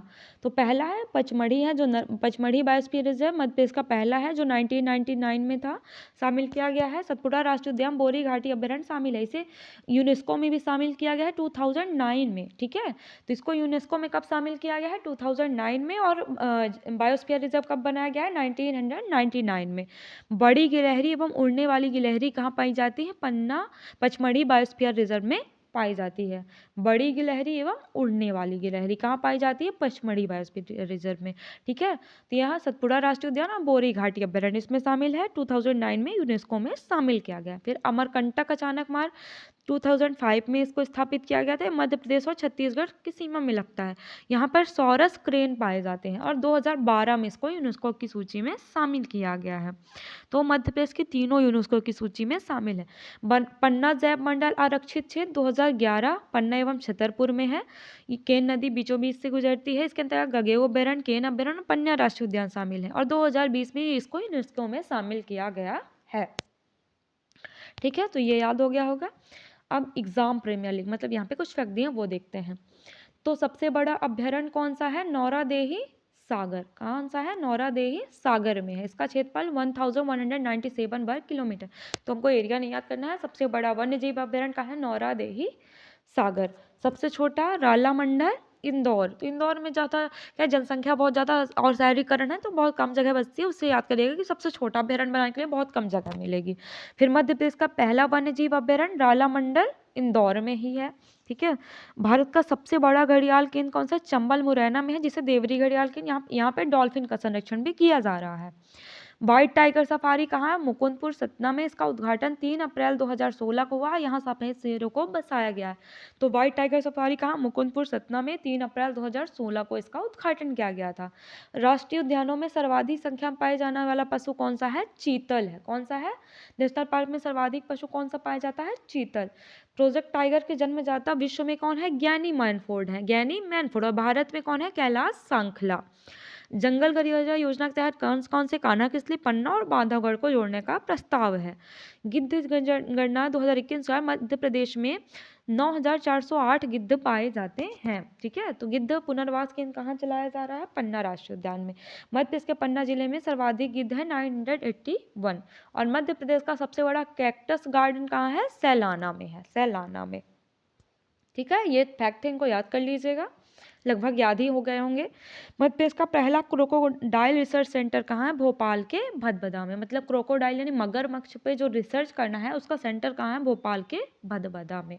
ठीक है, अब अन्य देखते हैं, ये एक्ट से रिलेटेड है, कभी कभी क्वेश्चन आ जाते हैं कि भारतीय वन अधिनियम कब बना था? तो कब बना था? 1927 में, 1927 में बना था। वन्य जीव अधिनियम वाइल्ड लाइफ सेंचुरी 1972 में। वन संरक्षण अधिनियम 1980 में। पर्यावरण संरक्षण अधिनियम 1986 में। और जैव विविधता अधिनियम 2002 में बना था। भारतीय वन संरक्षण 1980 का नाम बदलकर 2023 में वन संरक्षण एवं संवर्धन अधिनियम 1980 कर दिया गया है। अब यहाँ पे अलग से टेबल कंटेंट दिया गया है, तो आप जब वही पढ़ेंगे नदी तभी याद हो गया होगा, एक बार टेबल कंटेंट से भी पढ़ सकते हैं। अब एक है चिंटू चीता। तो अफ्रीकन चीतों के लिए श्योपुर जिले में जो कोनो पालपुर राष्ट्रीय उद्यान है उसमें जो चिंटू चीता नामक शुभंकर जारी किया गया है जुलाई 2021 में, जो उनको लाया जा रहा है। ठीक है, उसके लिए मोगली उत्सव, तो स्थानीय लोगों उत्सव मोगली सिवनी जिले के अमोदागढ़ में पाया गया था, इसलिए मोगली उत्सव पेंच राष्ट्रीय उद्यान सिवनी में 2004 से मनाया जा रहा है। फिर मुकुंदपुर व्हाइट टाइगर सफारी, तो सतना जिले के मुकुंदपुर में भारत की प्रथम व्हाइट टाइगर सफारी स्थित है 3 अप्रैल 2016 में इसको, और इसका नाम क्या है? Maharaja Martand Singh white tiger safari.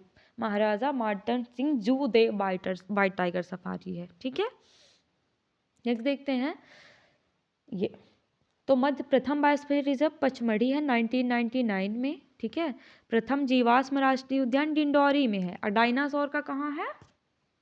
कहाँ है डायनासोर का? धार में। ठीक है, प्रथम प्रोजेक्ट टाइगर कान्हा किसली राष्ट्रीय उद्यान मंडला में। प्रथम राष्ट्रीय उद्यान कान्हा किसली। और प्रथम रामसर साइट कौन सी है? भोजताल भोपाल में। ठीक है, देश का पहला जियोलॉजिकल पार्क जबलपुर में नर्मदा नदी किनारे स्थापित किया जाएगा। 35 ये लागत उगत नहीं पूछा जाता। रोहन चक्रवर्ती ने भूरसिंगा बारहसिंगा नामक शुभंकर को क्या किया? डिजाइन किया, जो कान्हा किसली राष्ट्रीय उद्यान ने जिसे जारी किया था। इन्हें WWF इंटरनेशनल प्रेसिडेंट अवार्ड 2017 में प्राप्त हुआ है। रोहन चक्रवर्ती गिन ह्यूमर नामक पत्रिका में कार्टूनिस्ट के रूप में कार्यरत हैं। देवरी इको घड़ियाल केंद्र का मुरैना जिले में चंबल नदी पर स्थित है, और यहाँ पे घड़ियाल के साथ साथ बटागुर कछुओं का संरक्षण प्राकृतिक रूप से किया जा रहा है। बटागुर, कछहवा और चित्रा इंडिका। ठीक है, इंदौर रीजनल पार्क, तो अटल बिहारी वाजपेयी पार्क इंदौर में स्थित है, इसका नाम है, और यह पिपल्या पार्क के नाम से अधिक जाना जाता है। ठीक है, इसकी स्थापना 2003 में की गई थी। फिर चौसिंघा, तो मध्य प्रदेश में चौसिंघा कान्हा और पेंच राष्ट्रीय उद्यान में पाया जाता है। यह मृगों की टटारस दुर्लभ प्रजाति है, भारत में भारत नेपाल सीमा पर देखने को मिलती है। अब मध्य प्रदेश अब बुल्फ या भेड़िया स्टेट भी कहलाएगा, क्योंकि मध्य प्रदेश में देश के सर्वाधिक भेड़िया पाए जाते हैं, 772 है। ठीक है, अब ये है कि पहली बार मध्य प्रदेश में पेंगोलिन की रेडियो टैगिंग की गई है। मध्य प्रदेश ने अति लुप्तप्राय प्रजाति में शामिल भारतीय पेंगोलिन के संरक्षण के लिए विशेष पहल की है। वन विभाग और वाइल्ड लाइफ कंजर्वेशन ट्रस्ट ने भारतीय पेंगोलिन को पारिस्थितिकी को समझने और उसके प्रभावी संरक्षण के लिए संयुक्त परियोजना शुरू की है। किसने की है? वन विभाग और वाइल्ड लाइफ कंजर्वेशन ट्रस्ट। ठीक है, तो ये थे अपने फैक्ट कुछ। अब नेक्स्ट देखते हैं वन मध्य प्रदेश में पाए जाने वाले वन्य जीव एवं पक्षी। तो देखो यहाँ पे बारहसिंगा है, जिसको क्या था नाम, क्या था साइंटिफिक नेम? रोसर्वस डुबा उसैली, मध्य प्रदेश का राज्य प्राणी है। फिर बाघ सर्वाधिक पाए जाते हैं 785 मध्य प्रदेश में। तेंदुआ, तो मध्य प्रदेश बाघ राज्य के साथ तेंदुआ राज्य भी कहलाता है, क्योंकि यहाँ सर्वाधिक तेंदुआ पाए जाते हैं। ठीक है, और सर्वाधिक तेंदुआ कौन से राष्ट्रीय उद्यान में पाए जाते हैं? तो पन्ना राष्ट्रीय उद्यान में। ठीक है, चौसिंगा राष्ट्रीय उद्यान विशेषकर कौन और पेंच राष्ट्रीय उद्यान में पाए जाते हैं चौसिंगा। काकड़, इसे रिब फेस्ड डियर भी कहा जाता है। Rib faced deer, rib faced deer मतलब क्या, पसली के समान उनका फेस होगा, ठीक है। गौर, इसे इंडियन बाइसन भी कहा जाता है। गौर को क्या बोला जाता है, इंडियन बाइसन। दूधराज मध्य प्रदेश का राजकीय पक्षी है, ठीक है। शाही बुलबुल, मेहरौनी, हुसैनी बुलबुल के नाम से भी जाना जाता है और विश्व का एकमात्र पक्षी है जो रंग बदलता है। तो विश्व का कौन सा एकमात्र पक्षी है जो रंग बदलता है, वो है दूधराज। इसका साइंटिफिक नाम क्या है, टर्पसिफोनी पैराडाइसे। ये फर्स्ट चैप्टर में हमने पढ़ा था। हीरामन तोता तो हरे रंग और लाल चोंच वाला है, मानवीय उच्चारण के कारण इसे घरों में पाला जाता है। महोखा कौवा की तरह दिखने वाला लाल पंख वाला पक्षी है। लोहारगंज लगभग 4 फीट ऊंचा सफेद रंग का तालाबों में रहने वाला आकर्षक पक्षी है। तो लोहारगंज कोई स्थान नहीं बल्कि एक पक्षी है, ठीक है। नीलकंठ एक सुंदर पक्षी जिसे दशहरे के अवसर पर देखना शुभ माना जाता है, ठीक है। खरमौर पक्षी, इसे भट्ट कोकड़ा और भट्ट तीतर भी कहा जाता है। यह फ्लोटिकन परिवार का पक्षी है। मंदसौर, रतलाम और धार जिलों में पाया जाता है। तो सैलाना, रतलाम और सरदारपुर धार में इसका अभ्यारण्य स्थित है। सुलेमानी मुर्गी धनीस के नाम से भी जानी जाती है। चित्रोका फाख्ता हल्के गुलाबी भूरे रंग का पक्षी जिसे पड़की के नाम से भी जाना जाता है। सोन चिड़िया ग्वालियर के घाटी गांव अभ्यारण्य में संरक्षण किया जा रहा है। सियार, इसे लड़ैया मुर्दाखोर वन्य पशु भी कहा जाता है। इसे श्रृंगार भी बोलता जाता, ठीक है। लोमड़ी श्वान कुल का है, ठीक है। सबसे छोटी प्राणी होती है श्वान कुल की, मतलब कुत्ते की कुल की। कृष्णमृग, इसे काला हिरण या ब्लैक बक कहा जाता है। नर कृष्णमृग की ऊपरी हिस्सा काला होता है जबकि मादा कृष्णमृग का ऊपरी हिस्सा भूरा होता है, ठीक है। सेही एक शाकाहारी, देखो कृष्णमृग जो ब्लैक बैग है इसके लिए इसका संरक्षण कौन कर रही है, बिश्नोई समुदाय, इनकी बहुत मान्यता है उनके धर्म, उनकी जाति में, ठीक है। सेही एक शाकाहारी अद्भुत वन्य प्राणी है। शाकाहारी सेही एक शाकाहारी अद्भुत वन्य प्राणी है। यह हमला या खतरे की आशंका होने पर खतरे, ठीक है, उगे मतलब होने पर शरीर पर उगे कांटे नुमा आकृति को एकदम खड़ा कर लेता है। भेड़की एक छोटा हिरण की ही प्रजाति है भेड़की। चिंटू पक्षी से स्मॉल या ब्लू किंग फिशर भी कहा जाता है। बटागुर कछुआ चंबल नदी में घड़ियाल के साथ साथ पाया जाता है। तो यहाँ तक हमारा कंप्लीट हो गया, ठीक है। तो आज हमने क्या क्या कंप्लीट किया, वन फॉरेस्ट कंप्लीट किया, नेशनल पार्क और वाइल्ड लाइफ सेंचुरी। अब हमारा मध्य प्रदेश की जलवायु। तो जलवायु एक ऐसी घटना होती है जो किसी एक विशेष क्षेत्र में कुछ अधिक समय तक पाई जाती है, ठीक है। जो कि मौसम क्या है कि अभी धूप है, थोड़ी देर बाद बादल आ गए, तो मौसम क्या है, बदलता रहता है। लेकिन जो जलवायु है वो एवरेज उस टाइम पे जो टाइम रहता है एक टाइम पर, वही क्या कहलाती है, जलवायु कहलाती है, ठीक है। तो इसके बारे में हमने थोड़ा सा पढ़ा था, अब आगे पढ़ते हैं, ठीक है। तो सबसे पहले देखते हैं कि मध्य प्रदेश की जलवायु कैसी है। तो मध्य प्रदेश की जलवायु मौसम में क्या होता है, यहाँ पे अंतर दिया गया है कि मौसम में अल्पकालीन जो परिवर्तन हो उसे मौसम बोला जाता है और दीर्घकालीन परिवर्तन होता है उसे जलवायु। तो मध्य प्रदेश की जलवायु क्या है, उष्णकटिबंधीय है और महाद्वीपीय जलवायु। उष्णकटिबंधीय क्यों बोला जाता है, क्योंकि इसके मध्य से क्या गुजरती है, कर्क रेखा, ठीक है। और महाद्वीपीय जलवायु क्यों बोला जाता है, क्योंकि ये भू आवेष्टित है, मतलब चारों तरफ से, मतलब भूमि से ही घिरा हुआ है, ठीक है। तो कोपेनहेगर ने क्या किया है कि मध्य प्रदेश की जलवायु को 3 भागों में बांटा है। अर्ध उष्ण भूमध्य सागरीय जलवायु जिसे CWG बोला जाता है, ये कहाँ कहाँ पाई जाती है, जबलपुर, ग्वालियर, सिंगरौली, कटनी, रीवा। आर्द्र उष्ण, न ज़्यादा गर्म न ज़्यादा ठंडी। फिर उष्ण कटिबंधीय सवाना जलवायु, ठीक है, सॉरी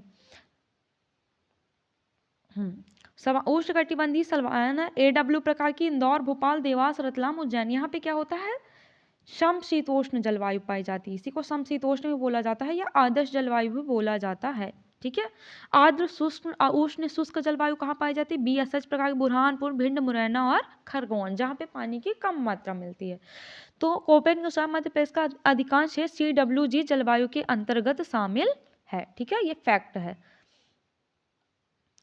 तो ये हमने पढ़ा था जब हम भौतिक विभाजन पढ़ रहे थे कि ये, तो जो ये उत्तर का मध्य भारत का पठार है, यहाँ पे क्या होता है, गर्मी में अधिक गर्म होती है और सर्दी में अधिक ठंड होती है। और मालवा के पठार में गर्मी में साधारण गर्म, ठंडी में साधारण ठंड होती है।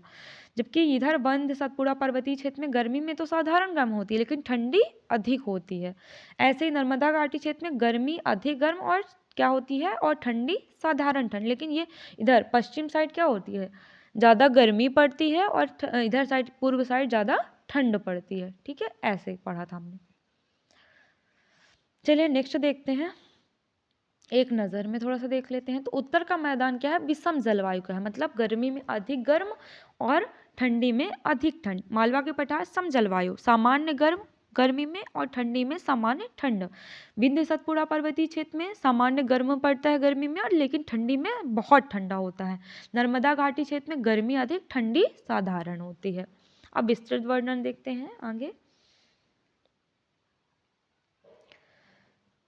तो देखो, उत्तर का मैदानी क्षेत्र जो क्या है वो समुद्र से दूर स्थित है। ठीक है, तो यहाँ पे जलवायु महाद्वीपीय प्रकार की है, जिस कारण यहाँ ग्रीष्म ऋतु अधिक गर्म तथा शीत ऋतु अधिक ठंडी होती है। शिवपुरी, ग्वालियर, मुरैना, भिंड में यही जलवायु पाई जाती है। मालवा का पठार तो सम जलवायु होने के कारण मालवा क्षेत्र में ग्रीष्म ऋतु ना तो ज़्यादा गर्म होती है और ना ही ज़्यादा ठंडी होती है। ठीक है, चीनी यात्री फाइन ने मालवा की जलवायु को विश्व की श्रेष्ठ जलवायु कहा है। ये हमने बहुत बार पढ़ लिया है। इंदौर, देवास, उज्जैन, सीहोर, रतलाम इस क्षेत्र में ये पाई जाती है। आदर्श जलवायु कारण मालवा मध्य प्रदेश का सर्वाधिक विकसित क्षेत्र भी है, क्योंकि यहाँ पे क्या है, ना ज़्यादा ठंड है ना ज़्यादा गर्म है, तो काम करने के लिए क्या है, अनुकूल है कार्य करने के लिए। ठीक है, ज़्यादा ठंड भी होती तो हम काम करने में ज़्यादा सक्षम नहीं हो पाते, और गर्म में तो बिल्कुल भी हिम्मत नहीं होती है, बहुत ज़्यादा गर्मी। ठीक है, विंध्य सतपुड़ा पर्वतीय क्षेत्र में क्या होती है कि ग्रीष्म ऋतु तो सामान्य गर्म होती है लेकिन ठंडी ज़्यादा पड़ती है। जैसे पचमढ़ी व अमरकंटक इसी पर्वतीय क्षेत्र के अंतर्गत आते हैं। नर्मदा घाटी क्षेत्र तो कर्क रेखा के समीप स्थित होती है, तो यहाँ पे ग्रीष्म ऋतु अधिक गर्म होती है जबकि ठंड क्या होती है, सामान्य होती है।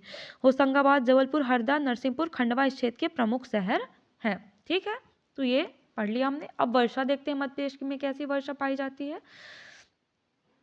तो मध्य प्रदेश में वर्षा अरब सागर और बंगाल की खाड़ी दोनों से होती है। ठीक है, बंगाल की खाड़ी दोनों से प्राप्त होती है। देखो, ये हो गया अपना, क्या हो गया, भारत, ये ऐसे,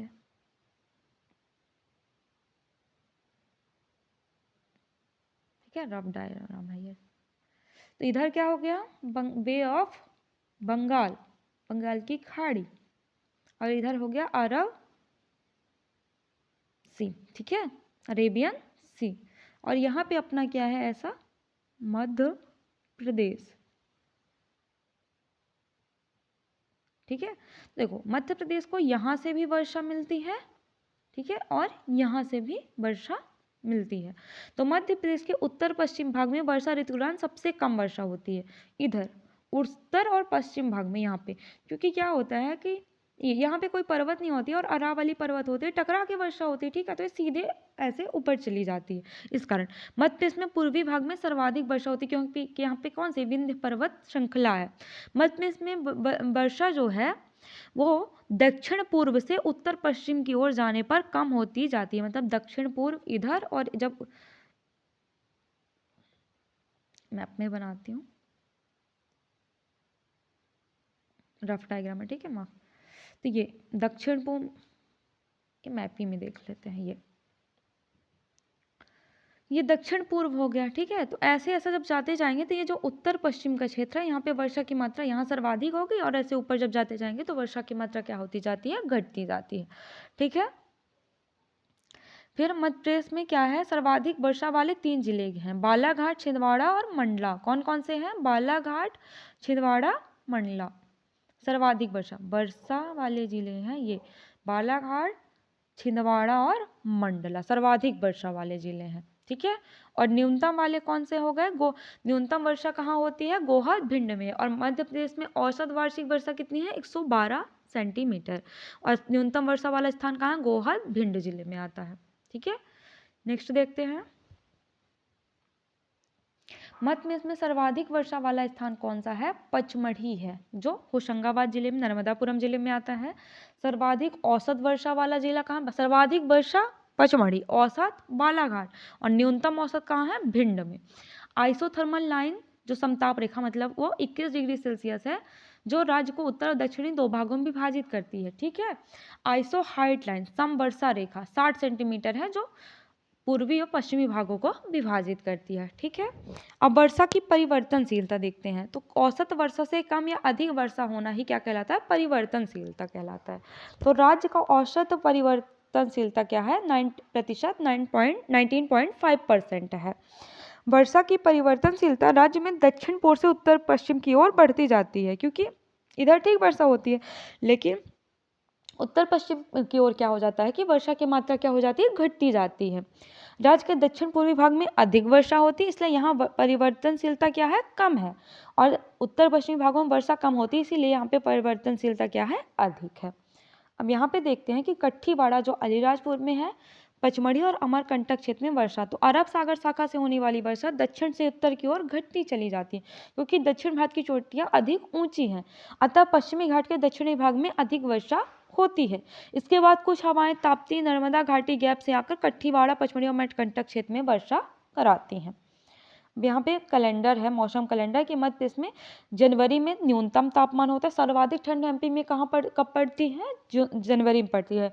फिर फरवरी में लगभग ठंड की समाप्त हो जाता है। मार्च में सर्वाधिक तापांतर मतलब गर्मी में गर्मी और ठंड रात में क्या होता है? टेम्परेचर डाउन हो जाता है। अप्रैल में लू प्री मानसून चलने लगता है। मई में सर्वाधिक गर्म महीना और यहाँ लू बहने लगती है। जून ग्रीष्मकालीन मानसून और जुलाई में भी, अगस्त में भी ग्रीष्मकालीन मानसून, और सितंबर में द्वितीय गर्मी, क्योंकि ग्रीष्मकालीन मानसून रहता है उसके बाद यहाँ पे वो मतलब क्या हो जाता है? आर्द्र पूरा हो जाता है, इसलिए ज़्यादा गर्मी होती है, इसीलिए सितंबर में महीने में द्वितीय गर्मी बोला जाता है।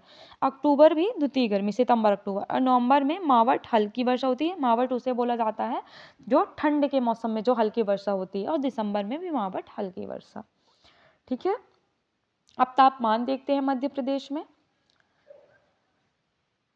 तो मध्य प्रदेश का वार्षिक औसत तापमान क्या है? 21 डिग्री सेल्सियस। मतलब एवरेज कितना होता है मध्य प्रदेश का टेम्परेचर? 21 degree Celsius. ठीक है। लेकिन सर्वाधिक तापमान मई माह में होता है और न्यूनतम जनवरी माह में। प्रदेश में सर्वाधिक तापांतर कब होता है? मार्च माह में, अभी हमने पढ़ा। ठीक है। सर्वाधिक औसत तापमान वाला स्थान गंज वसौदा विदिशा 48.9 डिग्री सेल्सियस और खजुराहो है। तो 2018 का में कौन सा स्थान दर्ज किया गया है? खजुराहो 49.2 डिग्री सेल्सियस था। न्यूनतम औसत तापमान शिवपुरी में है। मध्य प्रदेश ऋतु वेधशाला कहाँ स्थापित है? इंदौर में। तो सर्वाधिक तापमान अब कहाँ है? खजुराहो में है। न्यूनतम कहाँ है? शिवपुरी में। ऋतु वेधशाला कहाँ है? इंदौर में। सितंबर अक्टूबर माह में पड़ने वाली गर्मी को द्वितीय गर्मी कहा जाता है। मध्य प्रदेश में वार्षिक तापांतर उत्तरी क्षेत्र में अधिक रहता है। ठीक है। मध्य प्रदेश में क्योंकि वहाँ पे ज़्यादा गर्म और ज़्यादा ठंड की स्थिति है। ठीक है। उत्तरी क्षेत्र में। मध्य प्रदेश में ग्रीष्म ऋतु में औसत तापमान दक्षिण से उत्तर की ओर बढ़ता है। ठीक है। अब मध्य प्रदेश की ऋतुएं पढ़ लेते हैं यहाँ पे। तो देखो, इस ऋतु को उनाला कहा जाता है के नाम से जाना जाता है। ग्रीष्म काल को क्या बोला जाता है? उनाला। और वर्षा काल को चौमासा, गांव में बोलते हैं ना, चौमास लग गया। ठीक है। शीतकाल को सियाला बोला जाता है। ठीक है। तो ग्रीष्म काल 16 फरवरी से 15 जून तक, और वर्षा काल 16 जून से 15 अक्टूबर, और शीतकाल 16 अक्टूबर से 15 फरवरी। ये प्री मानसून और अप्रैल मई में बंगाल की खाड़ी और अरब सागर दोनों ही से शाखा वर्षा होती है यहाँ पे। और शीत ऋतु में हल्की वर्षा को मावठ कहा जाता है। लू मई माह में चलने वाली गर्म हवा को कहा जाता है। और मध्य प्रदेश में पश्चिमी विक्षोभ का प्रभाव दिसंबर जनवरी माह में उत्तरी मैदानों में देखने को मिलता है। पश्चिमी विक्षोभ वही है जो भूमध्य सागर से आके फिर मध्य प्रदेश में और इधर तमिलनाडु तक जाता है। अब वसंत ऋतु मार्च अप्रैल में रहती है। ठीक है। 6 ऋतु भारतीय परंपरा के अनुसार तो कौन सी है? वसंत ऋतु मार्च अप्रैल, ग्रीष्म ऋतु मई जून, वर्षा ऋतु जुलाई अगस्त, शरद ऋतु सितंबर अक्टूबर, हेमंत ऋतु नवंबर दिसंबर, और शिशिर ऋतु जनवरी फरवरी। फिर मध्य प्रदेश में पश्चिमी विक्षोभ। तो शीतकाल में मध्य प्रदेश के उत्तर पश्चिमी मैदानी भागों में होने वाली हल्की वर्षा को पश्चिमी विक्षोभ कहा जाता है। तो वही भूमध्य सागर से आके यहाँ पे जो वर्षा होती है, इसको हम जियोग्राफी जब पढ़ेंगे तो और अच्छे से पढ़ेंगे, जब इंडियन जियोग्राफी या वर्ल्ड जियोग्राफी पढ़ेंगे। तो यह वर्षा रबी की फसल जैसे गेहूं, सरसों, चना आदि के लिए लाभदायक होती है। मध्य प्रदेश में मानसून। तो शीतकालीन मानसून वही नवंबर दिसंबर में हल्की वर्षा होती है। इसीलिए इसको शीतकालीन मानसून, और यही गेहूं चना सरसों के लिए लाभदायक होती है। ग्रीष्मकालीन मानसून, जून जुलाई में बारिश का होना ग्रीष्मकालीन मानसून कहलाता है। यह मानसून चावल, सोयाबीन, मक्का आदि खरीफ की फसलों के लिए लाभदायक होता है। अब बुंदेलखंड क्या है, अपना सूखाग्रस्त क्षेत्र है, ठीक है। तो दक्षिण पश्चिम मानसून की बंगाल खाड़ी की शाखा पवनी जब क्या होती है, कोलकाता से उत्तर भारत के मैदान में प्रवेश करती है, तब फेरल के नियम के अनुसार कोरियालिस बल के कारण ये अपने मार्ग से दाहिनी ओर मुड़ जाती है, ठीक है। यानी हिमालय की शिवालिक श्रेणियों की तरफ अच्छी खासी वर्षा करती है। इस कारण से प्रायद्वीप भारत के उत्तरी भाग, उत्तर प्रदेश और मध्य प्रदेश में फैला हुआ जो बुंदेलखंड क्षेत्र है, ये सूखा रह जाता है, ठीक है। तो फेरल नियम के अनुसार ये अपने क्या होता है, राइट हैंड साइड मुड़ जाती है, तो शिवालिक साइड चली जाती है, और इधर साइड क्या हो जाता है, सूखा हो जाता है, ठीक। यहाँ पे थोड़ा फैक्ट दिया, उसको देखते हैं कि वेधशाला का निर्माण जयपुर के महाराजा सवाई जय सिंह ने 1719 में उज्जैन में किया था, जब वे दिल्ली के राजा मोहम्मद शाह के शासनकाल में मालवा के राज्यपाल के रूप में उज्जैन में थे। अब भैया वर्षा का वितरण कैसा है, तो ये देख लेते हैं। तो ये देखिए, इधर क्या है, औसत से अधिक वर्षा होती है इस एरिया में, ये सर्वाधिक वर्षा क्या होती है, पचमढ़ी में, और यहाँ इस एरिया में औसत वर्षा होती है, या तो निम्न वर्षा गोहद भिंड भी यहाँ पे पड़ता है, ठीक है, और औसत से कम वर्षा यहाँ होती है, ठीक। तो पूर्व से पश्चिम की जाने पर वर्षा की मात्रा कम होती है, और दक्षिण से उत्तर की ओर पे जाने पर भी वर्षा की मात्रा क्या होती है, कम होती है। भू आविष्टित चारों ओर भूमि से घिरा होने के कारण यहाँ तापांतर अधिक पाया जाता है, ठीक है। जलवायु को प्रभावित, मध्य प्रदेश की जलवायु को प्रभावित करने वाले कारक या फैक्टर्स, ठीक है। तो एक तो भू आविष्ट है, इसी कारण यहाँ पे महाद्वीपीय जलवायु, क्योंकि तापांतर अधिक होगा। फिर यहाँ पे कर्क रेखा से मध्य प्रदेश के बीच से गुजरने के कारण, क्योंकि जहाँ पे गुजरेगा वहाँ पे गर्मी होगी, ठीक है। समुद्र से दूरी तो अधिक होने से ताप अधिक होता है। पर्वतों की स्थिति, विंध्याचल सतपुड़ा पर्वत कारण वर्षा का अधिक होना, क्योंकि जो होते हैं बादल टकरा के यहाँ पे क्या करते हैं, वर्षा करते हैं। भूमध्य रेखा से दूरी है तो उष्णकटिबंधीय क्षेत्र में से, इसलिए यहाँ पर उष्णकटिबंधीय जलवायु पाई जाती है। अब पठारों एवं उच्चावचों की अधिकता समजलवायु भी बनाते हैं, इसलिए मालवा के पठार पर क्या होती है, समजलवायु। अब मौसम संबंधी जो भी तथ्य हैं, तो 21 जून को क्या होता है, कर्क रेखा पर सूर्य के सीधा चमकने से उत्तरी गोलार्ध में सर्वाधिक सूर्य किरणें प्राप्त होती हैं। तो इसी कारण क्या होता है, मध्य प्रदेश से कर्क रेखा गुजरती है, इसलिए मध्य प्रदेश में सर्वाधिक सूर्य किरणें 21 जून को प्राप्त होती हैं। ताप लहर लू, जो ग्रीष्म ऋतु में उत्तर में भारत में चलने वाली गर्म स्थानीय हवा, वायु के संपर्क में आने से जब शरीर का तापमान 40 डिग्री सेल्सियस या उससे अधिक होने की संभावना, ऐसी वायु को क्या बोला जाता है, लू कहा जाता है, ठीक है। एस चंद्रशेखर वेधशाला क्या है, इंदौर में राजा रमन्ना लेजर अनुसंधान केंद्र के समीप स्थित है। ये हमारा क्या हो गया, जलवायु से रिलेटेड हो गया, ठीक है। अब थोड़ा देख लेते हैं विद्वानों को अनुसार जो भी वर्गीकरण है। तो एस.आर. सुब्रमण्यम तथा ट्री सीमन नारायण 1991 में उन्होंने वर्गीकरण किया था। तो 3 प्रकार से किया था। तो पूछ सकता है कि इन्होंने कितने प्रकार से जलवायु का वर्गीकरण, तो 3 प्रकार, और वो उन्होंने भी किया था, कोपेनहेगन ने भी 3 प्रकार से। तो इन्होंने अर्धशुष्क अथवा स्टेपी प्रकार की एक प्रकार किया है। तो इसका विस्तार उत्तर पश्चिम में मंस और नीमच और चंबल घाटी जिलों में है। गर्म शीतोष्ण जलवायु, वर्षा जलवायु कहाँ है, राज्य के मध्य भाग में पश्चिम से पूर्व तक, और उष्णकटिबंधीय आर्द्र एवं शुष्क जलवायु राज्य के सीमित दक्षिणी भाग पर पाई जाती है। फिर थर्नवेट के अनुसार भी 3 प्रकार के, सभी ने 3 प्रकार की, तर अल्पार्द्र वायु, सब आर्कटिक क्लाइमेट, शुष्क अल्पार्द्र वायु, ड्राई सम ह्यूमिड क्लाइमेट, और अर्ध शुष्क जलवायु सेमी एरिड क्लाइमेट। अब यहाँ पे क्या है, फैक्ट्स हैं, उनको देखते हैं। तो वही जो हमने पढ़ लिया वही है। राज्य के पूर्वी भाग में मानसून हवाएं दक्षिण पूर्व दिशा आती हैं और राज्य के दक्षिण और ऊंचे भूभाग से टकराकर वर्षा करती हैं। परिणाम स्वरूप बालाघाट में 150 सेंटीमीटर से अधिक वर्षा होती है। तो पूर्वी भाग में मानसून हवाएं आती हैं और दक्षिण पूर्व दिशा से आती हैं, और राज्य के दक्षिण क्षेत्र में ऊंचे भूभाग हैं उनसे टकरा के वर्षा कर देती हैं, ठीक है। वर्षा के वितरण सतपुड़ा पर्वत श्रेणी, विंध्याचल पर्वत श्रेणी हो गई यहीं पे, तो यहाँ पे टकरा के सारी वर्षा कर देती है, इसीलिए पूर्वी क्षेत्र में सर्वाधिक वर्षा की मात्रा मिलती है। वर्षा के वितरण में पर्वत प्रमुख भूमिका निभाती है। पचमढ़ी एवं मैकल पठार में इसी कारण से अधिक वर्षा होती है। मध्य प्रदेश में दैनिक तापांतर मार्च माह में सबसे अधिक होता है, क्योंकि इस समय आकाश स्वच्छ और वायु में आर्द्रता बहुत कम होती है, ह्यूमिडिटी कम होती है एयर में, ठीक है। फिर राज्य में 80 to 90% जो वर्षा होती है वह दक्षिण पश्चिम मानसून से प्राप्त होती है। शीतकाल अक्टूबर फरवरी में उष्णकटिबंधीय चक्रवातों और शीतकालीन बौछारों के द्वारा वर्षा होती है, जिसे राज्य में माहौट या मावट कहा जाता है। जनवरी माह में 21.1 सेंटीग्रेड की समताप रेखा मध्य प्रदेश को उत्तरी और दक्षिणी 2 भागों में भाग बांट देती है। शीत ऋतु में रात्रि का तापमान गिरने से ऊंचे पहाड़ी भागों में पाला या कोहरा होता है। ताप की दृष्टि से मध्य प्रदेश राज्य का अधिकांश भाग अति तापीय वर्ग में आता है। ठीक है, मतलब तापमान अधिक रहता है। उच्चतम औसत वर्षा के क्षेत्र में मध्य प्रदेश के दक्षिण पूर्वी जिले जैसे बालाघाट, मंडला, छिंदवाड़ा, पचमढ़ी क्षेत्र शामिल है। मध्य प्रदेश के दक्षिण पश्चिम मानसून द्वारा सबसे अधिक वर्षा होती है, बार बार लिखा है। जुलाई माह में 1000 मिलीबार की समदाब रेखा मध्य प्रदेश के बीच से गुजरती है, तो पवनों की दिशा पश्चिम और दक्षिण पश्चिम से उत्तर पूर्व की ओर हो जाती है। ठीक है, तो यहाँ से हमारा क्या हो गया, जियोग्राफी कंप्लीट हो चुका है। ठीक है, तो आप लोग क्या करेंगे कि मैप के द्वारा सारी चीज़ों को कंप्लीट करेंगे। अब हमारा नेक्स्ट टॉपिक क्या रहेगा, इकोनॉमिक्स रहेगा। ठीक है, तो उसको कवर करेंगे। तब तक आप जो भी पिछला है मध्य प्रदेश सामान्य दृष्टि में और मध्य प्रदेश के भूगोल को क्या करेंगे, रिवाइज करेंगे। और तब तक के लिए थैंक यू, जय हिंद।